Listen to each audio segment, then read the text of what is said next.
नमस्कार, आप देख रहे हैं EMS टीवी और मैं हूं आपके साथ कंचन। आइए नजर डालते हैं बालाघाट की कुछ खास खबरों पर और सबसे पहले बात करते हैं आज की न्यूज हेडलाइंस की। ग्रामीणों ने किया कलेक्ट्रेट गेट पर प्रदर्शन, दोषियों पर सख्त कार्रवाई की मांग।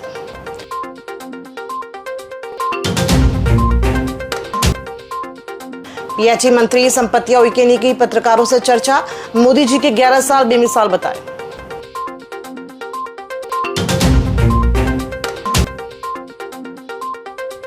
और त्रिरत्न बौद्ध विहार में मनाया गया ज्येष्ठ पूर्णिमा उत्सव, विभिन्न कार्यक्रम हुए आयोजित।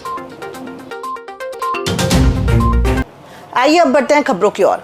ग्राम पंचायत सालेटेका में प्रस्तावित राइस इंडस्ट्री को लेकर ग्रामीणों का विरोध एक बार फिर तेज हो गया है। बुधवार को बड़ी संख्या में ग्रामीण जिला मुख्यालय पहुंचे और कलेक्ट्रेट गेट के सामने जोरदार प्रदर्शन किया। इस दौरान ग्रामीणों ने पेड़ों की अंधाधुंध कटाई पर नाराजगी जाहिर करते हुए दोषियों पर 1 लाख रुपए प्रति पेड़ जुर्माना लगाने और पुनः पौधरोपण की मांग की। ग्रामीणों ने प्रदर्शन के दौरान प्रशासनिक अधिकारियों को ज्ञापन सौंपा और स्पष्ट किया है कि वे किसी भी कीमत पर गांव में राइस इंडस्ट्री नहीं खुलने देंगे। अधिकारियों ने ग्रामीणों को नियमानुसार कार्रवाई का आश्वासन दिया है।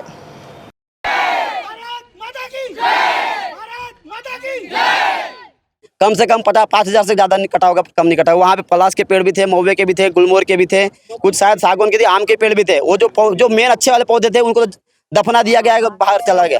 और प्लांट वालों में जहाँ प्लांट की जमीन थी वहाँ कुछ पलाश के पेड़ थे, छोटे बड़े, कुछ 1000 पेड़ कम से कम कट चुके हैं। उसके बाद विरोध आया कि नहीं, हमें नहीं देना है। कंपनी को हटाने के लिए आए हम लोग। जमीन बचाना है और कंपनी को हटाना है, और मवेशी वगैरह के लिए बहुत बड़ी तकलीफ है और पानी की तकलीफ है।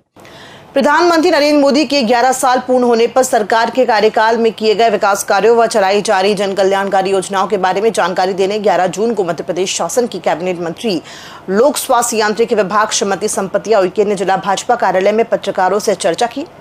उन्होंने सरकार की उपलब्धियां गिनाते हुए कहा कि पीएम मोदी जी ने गरीब कल्याण, कृषि सुधार, महिला सशक्तिकरण व राष्ट्रीय सुरक्षा व युवाओं को रोजगार दिलाने के लिए विशेष जोर दिया है। मोदी जी के नेतृत्व में आज देश की वैश्विक पटल पर अलग पहचान बनी है। देश की आर्थिक व्यवस्था मजबूत हुई है और महिलाएं भी आत्मनिर्भर होकर अपने परिवार चलाने में सक्षम हुई हैं। मध्य प्रदेश के मुख्यमंत्री मोहन यादव द्वारा भी प्रदेश व देश को विकास की ओर अग्रसर करने में पूरा प्रयास किया जा रहा है। सभी वर्गों के हितों को ध्यान में रखते हुए विभिन्न जन कल्याणकारी योजनाएं चलाई जा रही हैं। सेवा ही सुशासन के इस 11 साल में जिस तरीके से देश के यशस्वी प्रधानमंत्री जी ने अद्भुत काम किए, तो सबसे पहले देश के यशस्वी प्रधानमंत्री जी को बहुत हृदय से बहुत आभार व्यक्त करती हूँ कि हम सब लोगों की जो सोच थी, कल्पना थी, चाहे हमारे अंतिम छोर के व्यक्ति रहने वाले व्यक्तियों के मन में एक भाव थी कि हमारे गरीब सुशासन और हमारी महिलाओं के लिए, युवाओं के लिए, किसानों के लिए ऐसे काम करने वाले ऐसे हमारे बीच में उपस्थित रहें ताकि हमारे देश का नेतृत्व करें। और हम सब लोगों की सोच थी और वो सोच आज माननीय देश के यशस्वी प्रधानमंत्री जी ने वो सपना को पूरा करते हुए आज नजर आए। जिला मुख्यालय सहित अन्य तहसील व ग्रामीण क्षेत्रों के बौद्ध विहार में ज्येष्ठ पूर्णिमा उत्सव बुधवार को हर्षोल्लास के साथ आस्था पूर्वक मनाया गया। इस अवसर पर जगह जगह विभिन्न कार्यक्रमों का आयोजन किया गया। ज्येष्ठ पूर्णिमा उत्सव को लेकर नगर के कौसमी बौद्ध नगर स्थित त्रिरत्न बुद्ध विहार में सुबह से लेकर देर शाम तक विभिन्न कार्यक्रमों के आयोजन किए गए। इसमें ज्येष्ठ पूर्णिमा के अवसर पर ध्यान साधना, परित्राण पाठ, धम्म परिक्रमा, धम्म प्रवचन सहित उपस्थित वक्ताओं द्वारा अपने विचार व्यक्त किए गए। इस दौरान सामूहिक भोजन का भी आयोजन किया गया। कार्यक्रम में उपस्थित उपासक उपासकों ने जीवन काल में हुई गलतियों को सुधारने और मानव कल्याण की भावनाओं के साथ उपोषक धारण कर ध्यान साधना की। वहीं सुबह से लेकर देर शाम तक विभिन्न कार्यक्रमों का आयोजन कर ज्येष्ठ पूर्णिमा उत्सव का समापन किया गया। बहुजनों के भाग्यदाता, नारी के मुक्तिदाता, भारतीय संविधान के शिल्पकार, परम पूज्य बोधिसत्व विश्व रत्न भारत डॉक्टर बाबा साहब अम्बेडकर को दिन बार वंदन करता हूँ।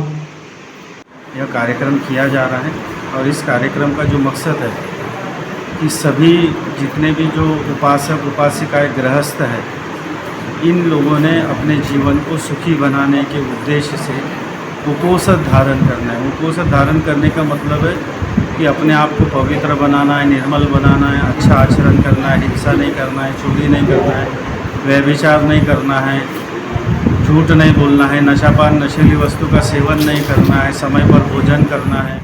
हमारे पूज्य भंते धम्मशिखर जी द्वारा सुबह 6 बजे से पूजा वंदना परित्राण पाठ यहाँ आयोजित किया गया। सभी जिले भर के उपासक उपासिकाएं यहाँ पे उपस्थित हैं और जो बच्चे हैं मतलब धम्मराज धम्म वर्ग के बच्चे जिन्होंने मतलब शिविर करते हैं और ध्यान साधना वगैरह करते हैं धम्म शिखर भंते जी के मार्गदर्शन पे, वो लोग भी यहाँ उपस्थित है। प्रति पूर्णिमा के हिसाब से इस बार भी हम यहाँ पे ज्येष्ठ पूर्णिमा का कार्यक्रम हर्षोल्लास के साथ मना रहे हैं। कोतवाली थाना पुलिस ने शहर के मंदिरों में चोरी की वारदातों को अंजाम देने वाले 2 आदतन चोरों को गिरफ्तार करने में सफलता हासिल की है। गिरफ्तार आरोपियों में संजय और गौरव राउत शामिल है। पुलिस ने दोनों के कब्जे से 4,970 रुपए नगद सहित अन्य सामग्री बरामद की है। मामले में पुलिस ने दोनों आरोपियों को न्यायालय में पेश किया है, जहां से उन्हें जेल भेज दिया गया है। बालाघाट के नए पुलिस कप्तान के रूप में वर्ष 2018 बैच के आईपीएस अधिकारी आदित्य मिश्रा ने बुधवार को विधिवत प्रभार ले लिया है। वर्ष 2014 बैच के आईपीएस अधिकारी व बालाघाट एसपी नगेंद्र सिंह ने उन्हें अपना प्रभार दिया। इस दौरान दोनों ही अधिकारियों के बीच विभागीय चर्चा भी हुई। वहीं अन्य पुलिस अधिकारियों ने नवागत एसपी आदित्य मिश्रा का स्वागत भी किया।